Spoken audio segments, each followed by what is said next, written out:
from more of the who's in, who's out articles that you wrote for Dogs by Nature, let's take a look at the defensive tackle, and this one is pretty stark. It needed upgrading, and I would say that's an upgrade. Tomlinson, Hill, Hurst, Ika in.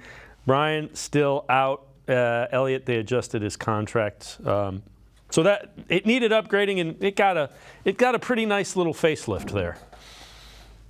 And really, a stark reality comes to this. Taven Bryan was the Browns' second leading sacker last year with 3 sacks, right? Like, that just tells you how bad that defense and defensive line was last year. And so defensive tackle and defensive end are two of my favorites to kind of look at, because Tomlinson replacing Taven Bryan, even though Tomlinson is not a big sack guy, the amount of disruption he's going to cause in the middle of the defense is going to be really helpful. It's going to really help the linebackers.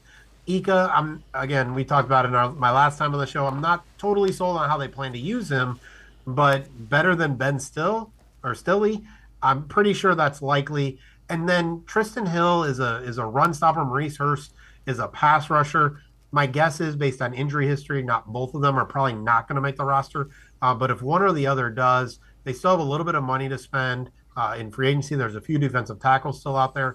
But just from an upgrade perspective, you can just see with Tomlinson, Hill, Hurst, and Ika, those are 3 far more talented players than the 2 that the Browns lost. That's an immediate upgrade both for the defensive tackle, but also defensive end and linebacker positions. It really is kind of a force multiplier for the Browns.